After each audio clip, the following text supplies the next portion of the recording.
సాగునీటిని అందించి రైతాంగ సమస్యలను వెంటనే తీర్చాలంటూ అన్నదాతలు నిరసన చేపట్టారు.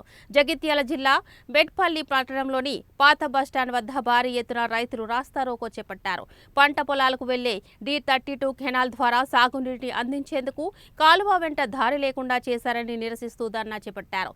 ఈ విషయమై పలుమార్లు అధికారులకు విన్నవించినా స్పందన లేదని రైతన్నలు వాపోయారు. తక్షణమే దారి ఏర్పాటు చేయాలని డిమాండ్ చేశారు. ఈ సమస్యపై స్పందించకుంటే ఉద్యమాన్ని మరింత ఉధృతం చేస్తామన్నారు.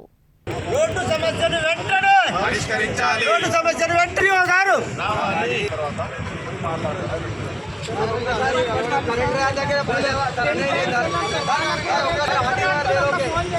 అథెంటిక్ పర్సన్ వచ్చి ఇక్కడ హామీ ఇవ్వడం సార్. మనము రోడ్డు సార్ మాకు వాళ్ళు రావాలా వీళ్ళు రావాలా అనేది మనకు సొసైటీ డెవలప్ కాకుండా చేస్తున్నారు. ఎంఆర్ఓ మున్సిపల్ కమిషనర్ కలిసి మెట్పల్లి డెవలప్ కాకుండా ఇద్దరు రైతున్నారు. వాళ్ళ పిల్లల పరిస్థితి ఏంది? వాళ్ళ భవిష్యత్ అంటే లోపలికి ఎలా వెళ్తారు? మీరు అందరు పరిశీలించండి.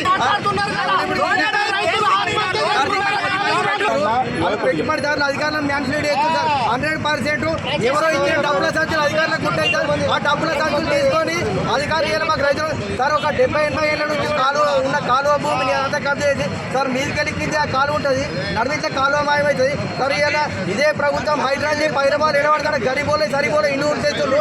మరి ఇక్కడ హైడ్రా ఏం పని చేస్తున్నారు సార్? ఇక్కడ నాలా మీద ఇల్లు కట్టి మాకు తోలేకుండా అక్కడ ఇల్లు కట్టి ఇల్లు కబ్జా చేస్తున్నారు. వీళ్ళు ఎవరి దగ్గర డబ్బులు తీసుకున్నారు ఈ అధికారులు? గవర్నమెంట్ ఎందుకు వస్తుంది?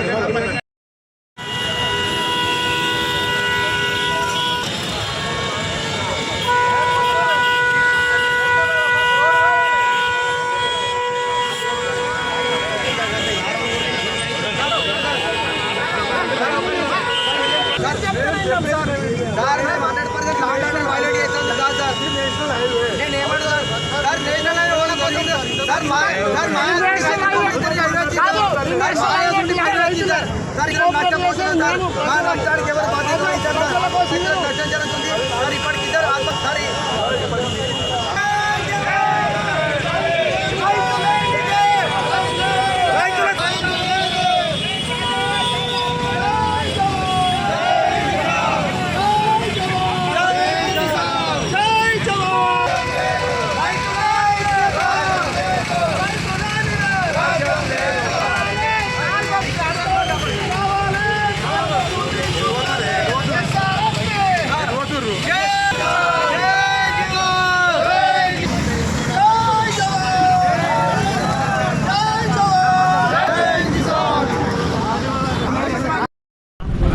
స్థానిక మెట్పల్లి పట్టణంలో గల వెల్లుల రోడ్డును ఆనుకొని D32 కాల్వ బ్లూ ఫ్యాక్స్ హోటల్ ఎదురుగా ఉన్నటువంటి వెంచర్ వాళ్ళు, అది వేమ్లా ఫ్యామిలీ వాళ్ళకి సంబంధించింది. ఆ పట్టదారులందరూ కూడా ఆలోచన చేయాలి.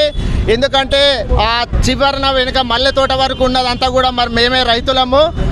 తరతరాల నుంచి మా తాతలు కానివ్వండి, మా తండ్రులు కానివ్వండి వ్యవసాయం చేసుకుంటా కాలం గడుపుతున్నారు. లోపలికి వెళ్ళటానికి వాళ్ళు మెయిన్ రోడ్ నుంచి రోడ్డు ఉండేది. మరి ముందున్న వాళ్ళు వ్యాపారస్తులతో కుమ్మక్కైలా లేకుంటే మరి ఏ రకంగా అధికారులతో ఏ రకంగా వాళ్ళు పరిశీలన తీసుకోకుండానే వెంచర్ వాళ్ళకు ఐన్వర్ చేసిండ్రు. ఆ రోడ్డును మళ్ళీ వాళ్ళు తిరస్కరించి తీసివేసిండ్రు. వాళ్ళు ఆలోచన చేయాలి. ఎందుకనంటే ముందు వాళ్ళకు డాంబర్ రోడ్ ఉంది కదా అని చెప్పేసి స్వార్థంగా ఆలోచిస్తున్నారు ముందున్నటువంటి పెద్దవాళ్ళు. అలా ఆలోచించడం సరికాదు. ఎందుకంటే కొంచెం వెనుకకు వెళితే మన తండ్రులు కానివ్వండి, మన తాతలు కానివ్వండి ఎలాగ కలిసి ఉన్నారో మీరు గమనించాలి. ముందుకు రోడ్డుగా ఉన్న వాళ్ళందరూ కూడా ఆలోచించాలి. ఎందుకనంటే ఒక ఇద్దరు రైతులు ఆత్మహత్య చేసుకున్నారు. వారికి నష్టపరిహారం కూడా ఈ రోడ్డుకు ముందున్న పట్టాదారులే ఆ నష్టపరిహారం ఇవ్వాల్సి ఉంటుంది. అది గమనించాలి. D32 కాల్వ పురాతనం నుండి ప్రవహిస్తున్నది. అయితే రామ్నగర్ వైపు గల SRSP D32 కాల్వని CC రోడ్గా డ్రైనేజ్గా అభివృద్ధి చేసిండ్రు. కానీ హనుమాన్ నగర్ వైపు ఉన్న SRSP D32ను కాల్వని కబ్జా చేసేసి అక్రమ నిర్మాణాలు చేపడుతున్నారు. అయితే అక్కడ ఏం జరిగిందంటే వేముల వాళ్ళు మేఘన వెంచర్ వాళ్ళకి ల్యాండ్ హ్యాండ్ ఓవర్ చేసిండ్రు. వాళ్ళు అందులో 40 ఫీట్ రోడ్ వేసిండ్రు. వాళ్ళు ఇటు కాల్వాని కబ్జా చేసిండ్రు, అటు 40 ఫీట్ రోడ్ నుంచి మాకు తోవియట్లేదు. మేమేం అడుగుతున్నాం రైతులం అంటే మాకు ఆ 40 ఫీట్ రోడ్ నుంచి అన్న వెనకకు తోవియండి, లేదంటే ఈ కబ్జా చేసిన కాల్వనన్న వదిలేసి దాన్ని సీసీ రోడ్గా అభివృద్ధి చేసి రైతులకు ఇవ్వాలి. అట్లా ఇస్తే ఏమైతే అంటే ఈ తోవ మల్లె తోట నుంచి చెవుల మధ్య దాకా వెళ్తుంది. దగ్గర 300 రైతు కుటుంబాలు బాగుపడతాయి, 5,000 జనాల వరకు ఉపయోగపడుతుంది. మొత్తం మెట్పల్లి డెవలప్ అవుతుంది.